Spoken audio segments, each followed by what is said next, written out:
নামাজ আপনি যদি বলেন আমি কিচ্ছু জানি না, কিচ্ছু জানতে হবে না, কোন উম্মতকে দেন না এই ফ্যাসিলিটি।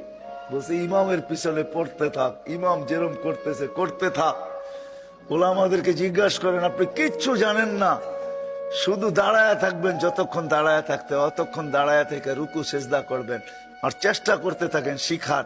যতদিন পর্যন্ত শিখতে না পারবেন ততদিন পর্যন্ত নামাজ পড়তে থাকবেন, ওগুলো লেখা হইতে থাকবে।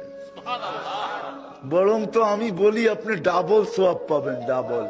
নাইলে এই হাদিস কোনোদিন আসতো না, ওয়াল্লাযী ইয়াকরাউল কুরআন ওয়া হুয়া ইয়াতাতাআতাউ ফালাহু আজরান। যে কোরআন ঠেকা ঠেকা পড়ে, পড়তে পারে না কিন্তু চেষ্টা কইরা কইরা পড়তে চাইতেছে, আল্লাহ রসুল বলে তাকে ডাবল সওয়াব দেওয়া হবে। আমি পাবো 1 গুণ, আপনি পাবেন 2 গুণ। আমি পাবো প্রত্যেক হরফে 10 নেকি, আপনি পাবেন 20 নেকি। ডাবল দিবে, ডাবল। ভাবেন না কত বড় মূল্যায়ন করেনেওয়ালা আল্লাহ। মূল্যায়িত করে, মূল্যায়ন করে।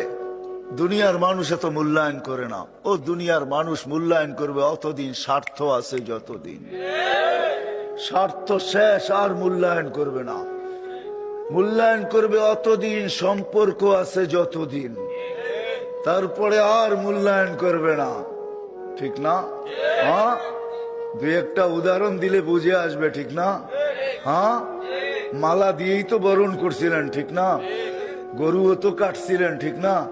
কিন্তু মেয়ের সাথে সম্পর্ক খারাপ হয়ে গেছে, গলায় রশি বান্ধা কোটে নিয়ে দাঁড় করাইছেন, ঠিক না? হ্যাঁ, আবার শ্বশুরকে, শ্বশুর হওয়ার আগেই বিয়ের মজলিসে বসছে, এখনো কবুল কয় না, এর আগেই পানি পুনি সব জড়ায় আব্বা আব্বা ডাকতে ডাকতে জান শেষ, ঠিক না?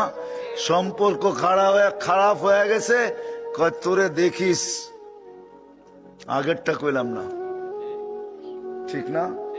দুনিয়ার মানুষ এরকমই, আল্লাহ এরকম না। আল্লাহ তো আল্লাহ।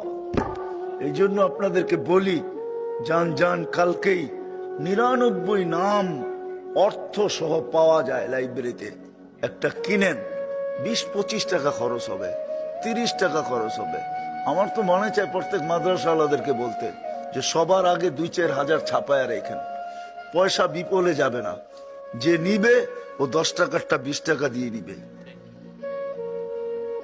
একবার পড়া দেখেন, তর্জমা পড়া দেখেন যে প্রত্যেকটা নামের অর্থ কি। তখন আপনার এখানে কাঁদবে যে আমি কোন আল্লাহর বান্দা। এখন তো আল্লাহ চিনি না, তর্জমাই